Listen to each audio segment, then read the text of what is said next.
Hey Nick, are you ready for the Renaissance video? Call me Queen Bee. No. Hello my children, your father has brought you a swatching video. Holo Taco recently released their Holo Renaissance collection. This collection... And where do you think you're going? This collection consists of 6 new moody polishes in their crushed holo formula, and this collection is not limited edition. And apologies for the delay on this review, as I was intending to take a week off from videos after the launch of my collab collection and the start of the school year at the same time. But when we saw the email that there was going to be moody crushed holos, and when I saw one of them in particular, I really wanted to yap about Holo Taco. Even if that yapping is a touch late because of shipping delays over the holiday weekend and balancing my full-time job. So today I'm going to be swatching the new collection and comparing them to things in my collection. Wait, were there guns in the Renaissance? There are now! Normally I'd test these over black, but spoiler alert, they have really good coverage, so they wouldn't work as toppers. And even though there is a short turnaround time for this video, I do want to play with them a little. So I'm also going to show a super easy spooky nail art inspired by Lady Gaga's newest song that came out the day I'm filming this. Please go stream the Dead Dance. Not sponsored, but can I be? Anyways, let's get our palettes and canvases ready and let's get into these swatches. And first up is Cardinal Sins. This polish is described as a warm red crushed holo, and I was really impressed by the initial coverage, as it could potentially be done in one coat if you're in a pinch. However, I wouldn't recommend that, as some spots didn't have the same density of holo sparkle on that first coat, but this was quickly fixed with the second coat to get it to full coverage. As for the color, this feels like a cardinal red, so the name is pretty perfect both for the shade itself and keeping in line with the theme, though Nail Husband sees it more as a traditional red in direct sunlight. And now we decide to move again. This is why I wanted you to be on the chair, because I knew that's where you'd be. Titan is the Cardinal Sin. Wait, if there's a Cardinal Sin, does that mean there's like a Bluebird Sin? No. Oh. Cardinal is like high up, I think, in like some religious structure. What came first, the bird or the position? As for comparisons, I grabbed several reds from Holo Taco that this reminded me of. I think the closest color match is Naughty List, as the only difference I can see is that Naughty List is deeper. This is likely because it is a chunky glitter and there is more space between the glitters for the pigment to layer, creating a darker overall effect. Bury Me in Holo from the Sophia collab, hello, is a crushed holo that is quite close as well. However, Bury Me in Holo is a touch pink leaning and seems to have less intense crushed holo. However, that could be because Bury Me in Holo is a few years old. So while they are not dupes, Cardinal Sin could be a close enough replacement if you missed out on the Sophia collab. Now, I'm not typically a fan of red polish, which is ironic because there were 2 reds in my collab collection that launched recently. Which, quick sidebar, thank you again for all the love and support on this.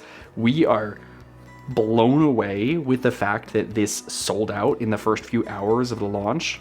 Tyler is still working really hard on getting the restock ready, so if you're interested, you can pre-order it on his website. But back to this polish, I think it's just dark red enough to swing back into a direction that I enjoy. I also think I really like the texture that's coming from the crushed holo, as it kind of looks like there's this dark red sparkle living underneath. So I think I'm going to give this 4 puzzles that need to be solved at the Vatican in order to stop an antimatter bomb out of 5. I'm gonna steal the Declaration of Independence. Wrong movie. Same vibe. Next up, we have Vine to Table. This polish is described as a rich Merlot crushed holo. What if I pronounced it Merlot? Would you like me Merlot for that? I would like you a Merlot less. You mean Merless. It's like Lindsay Lohan and Lindsay Highhand, or Reese Witherspoon and Reese Without Her Spoon, though I'm both Reese Without Her Spoon because the spoons are over there. This polish is described as a rich Merlot crushed holo. Now, this polish has slightly less good coverage, as you can still pretty clearly see the nail on the first coat. However, once again, this was fixed on the second. As for the color, it's like this super warm leaning purple, and I'm not sure if I would personally call this Merlot, as I always thought of that as more of a red, and this polish is clearly purple. But I get it, because this polish does lean so aggressively red, which I don't think is a problem, as that is more interesting than a flat dark purple and ties this back into the mood of the color palette. You said that line so strange. I did. Weird emphasis and I put some weird pacing on that. Which I don't think is a problem, comma.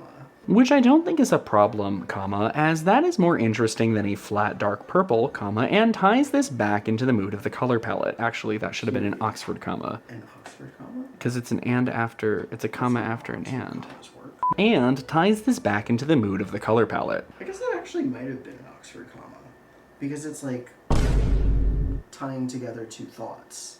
Maybe it actually should be a semicolon. English teachers in the comments, let us know. As for the comparisons, I put it next to some similar purples in my collection. I think the closest is probably Dead Petals, which was the dark pinky purple from the Dark Linear Holo Rainbow collection. However, Vine to Table is brighter, likely due to the larger holo glitters. I did see a bunch of comments mentioning Plum Luck, however that is even warmer than Vine to Table, making it stand out. So overall I like this shade, but I don't really have too much to say about it. Like, I appreciate that we're getting more darker crushed holos because most of the crushed holos that we have from Holo Taco are on the lighter side. So I think I'm gonna give this 3.5 wine moms out of 5. And moving on, we have Smalt of the Earth. Smalt.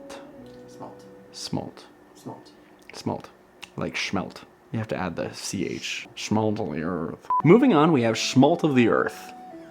Why are you saying it like that? In my head, this is SCHMALT. Schmalt. Like schmaltz? Schmalt. Well, like there's like schmaltz. Schmutz. No, schmaltz. What's a schmaltz? It's... Is it a waltz, but when you sneeze? No. Schmaltz. No. Schmaltz is a food. Of what kind of food? It's rendered chicken fat. That doesn't sound like food. That sounds like an element that goes into food. Would you sit there and say, this rendered chicken fat is sure delectable? No, you'd say the schmaltz is delectable. Next up is Smalt of the Earth. This polish is described as a crushed holo with the rarest deep blue pigment. Now, someone please comment below if this is a reference to something that happened in Simply Stream, but I'd probably call this a cobalt blue that leans ever so slightly blurple. However, according to my research, it appears that smalt is the name for ground up cobalt glass of this color that has some history as a paint pigment, so it ultimately makes sense. As for the coverage, this one got super patchy on the first coat as it picked up some of the previously laid polish on later swipes, but this was all fixed in the second coat. As for the comparisons, I grabbed some sparkly blue things to put it next to. At first I was really expecting Midnight Spark to be a near dupe, as this is what I thought of when I first saw Smalt of the Earth. But beyond Midnight Spark being a chunky glitter polish, it is a more vibrant blue, while Smalt of the Earth is not? Did you leave that in? No, I don't think I think I stopped reading here because I thought that we had read through Smalt of the Earth. I thought we wrote it together, so I didn't read it. So this is a collective mistake. My parents when I was born. But beyond Midnight Spark being a chunky glitter polish, it is a more vibrant blue, while Smalt of the Earth is different. Is darker? Is not. Is less vibrant? Is not. Is not. It's just not. Not a vibrant blue. It's just not. It's not that. It's just not. Okay. It's smalt. I also thought of Steep Dreams in the David's Tea collection, but that is a much more bright and vibrant blue. So I like this one slightly more than the previous shade, but that's solely based on my own personal color preferences. And I do have one criticism for all of these polishes that I'll share in a little bit because it applies to the entire collection. So I'm gonna give this 3.75 rendered duck or goose fat out of 5. It was chicken or goose.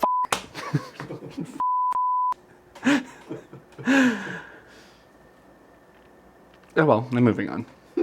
I'm moving on. The camera was already overheated once. We're moving on. And up next we have Venetian Views. This polish is described as a teal crushed holo. It had pretty decent coverage on the first coat, but it was a touch patchy. But once again, this was all solved in the second coat. I think if you apply a thick first coat and are careful to not overwork the nail, you may be able to get away with just one. But I would still probably recommend a second, as it deepens the color and increases the overall holo effect. Beneflect. But I would still probably recommend it. What? Beneflect. But I would still probably recommend a second, as it deepens the color and increases the overall holo effect on the nail. As for the color, I'm a big fan of this deep teal. However, I feel like it may be pushing a little too far in the green direction, as it leads to some difficulty discerning the differences between this and the next polish, especially in lower lighting. Why did I write leads to some difficulty discerning the differences? Am I just showing off my alliteration abilities? Wait, which was alliteration in and of itself. You're welcome, I am a Renaissance man. I actually filmed these comparisons a second time as I grabbed Lost in the Woods for the true green shade in this collection, but noticed the significant similarity to Venetian Views. When putting them next to each other, it really does look like Venetian Views is a dark green that leans ever so slightly blue, instead of what I would consider a true teal. But also Starry Eyed is another Holo Taco dark teal polish. This looks like it has a slightly darker version of the same base color, likely for the same reasons as Cardinal Sin and Naughty List. I did also put it next to Feral Forest from the previous Holo Taco launch, as it is labeled as a green but has blue undertones that also pull it into a teal direction. However, when next to each other, Venetian Views looks slightly greener, but that could be a reflection of the green polish next to it. Now I personally with this color. It's a perfect transition shade between blue and green, and I feel like it could work really well with either color in a nail art or manicure. However, it does fall a tiny bit for me because of its similarities to the next shade in low lighting. So I'm gonna give this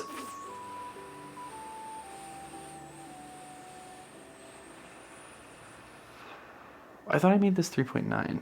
So this is going to get 4 gondoliers at the Venetian Hotel in Las Vegas, rowing vacationers to their next mistake out of 5. And moving on, we have Far From the Tree. This polish is described as a rooted forest green crushed hollow. Rooted? Like the others in this collection, it applied well enough on the first coat, but I would recommend a second. However, it is interesting how the color of this one changed slightly between the first and second coats, as the yellow undertones get more subdued when built up to full coverage. And speaking of the color, I swear I've seen it in a lawnmower, as it looks like the exact shade of freshly cut wet grass stuck to the blade. But it is interesting that we got 2 greeny shades in this collection, as Simply has stated that Holo Taco customers are often afraid to touch grass. Now, when putting Far From the Tree directly next to Venetian Views, it's pretty clear that they are 2 different polishes. Venetian Views does look like a dark green with cool undertones, and Far From the Tree has very yellowy undertones. But I promise in lower lighting they are identical. I did also grab 2 other greens from Holo Taco's lineup, but they are either too Christmas green or dark and spooky reptile green to be similar.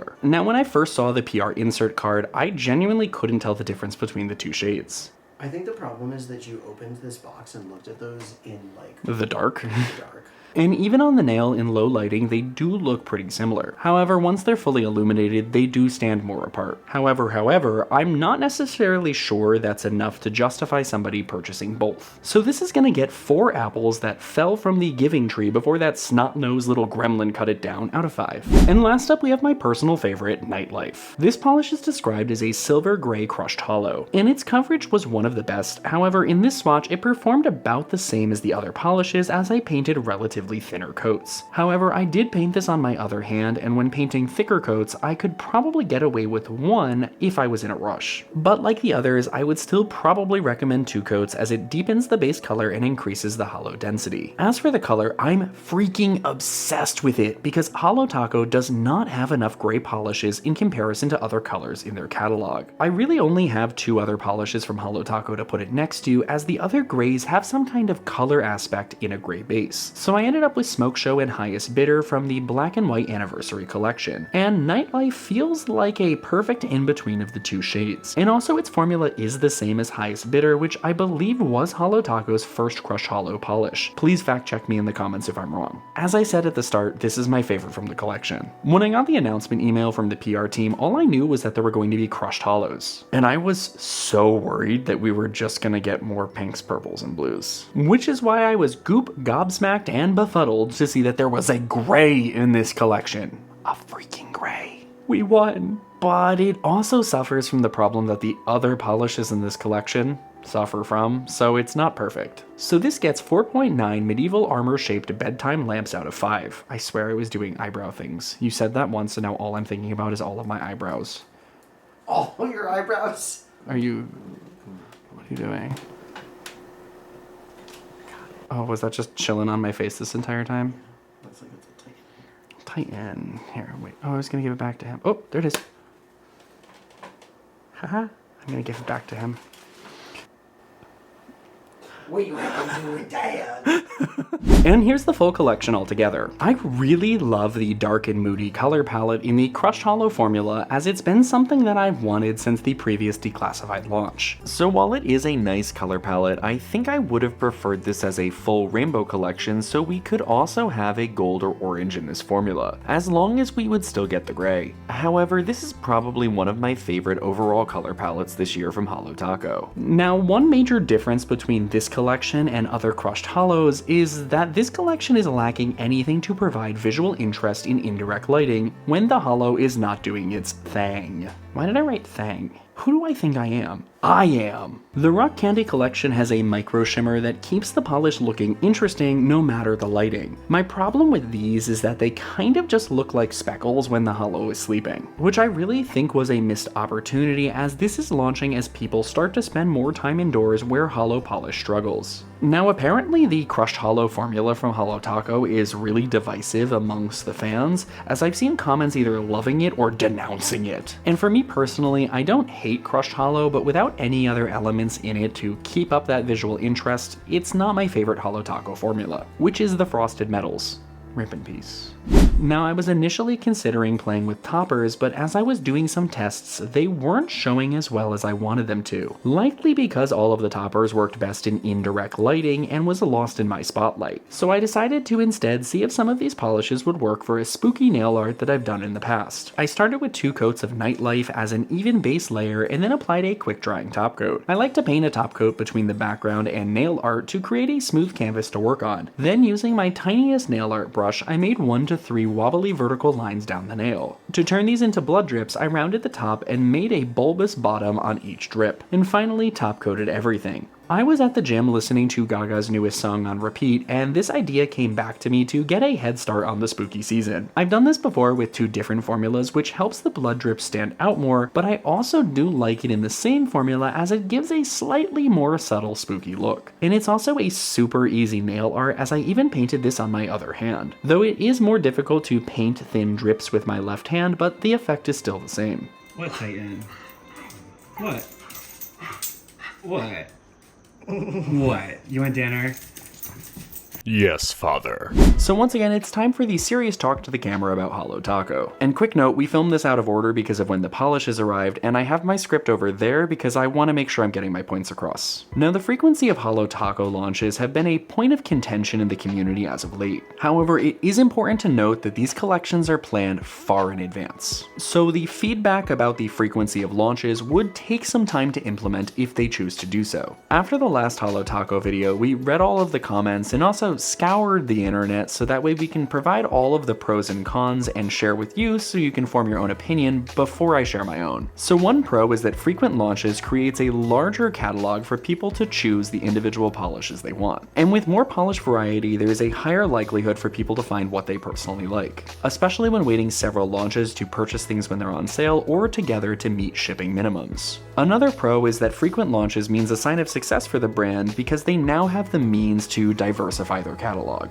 However, one con is this leads to burnout for the consumer, as launches don't feel as special when they happen every 4 weeks. For example, Travel to Camping and Camping to This was 27 and 28 days apart respectively, meaning that if someone bought the full collection, they likely didn't have time to wear a full manicure of every polish before the next collection came out. Which also leads to another con of alienating those die-hard fans who feel like they can't collect everything due to cost, especially in our current economic climate. Now, one point to note is that Holo Taco isn't alone in doing monthly launches, as other brands do this too and don't get the same criticism, at least from what I've seen. I think this frustration with Holo Taco comes from the fact that it started with a cult following of simply Nailogical, and thus people feel a personal connection to the brand. I personally remember how excited I was when I purchased the OG launch collection because I was supporting a creator I love who got me into nail polish in the first place. And that excitement around initial launches was intentional, as they were treated like special events. For example, the polishes came in collection boxes that were inspired by the type of custom PR packaging that beauty brands sent at the time. However, that was also 6 years ago and times have changed. Now, I'm fully speculating here, but I think Holo Taco is intentionally trying to change their launch narrative. Christine has said that they're trying to make launches more low-key in order to reduce FOMO, which I feel was evidenced by how the camping collection was launched,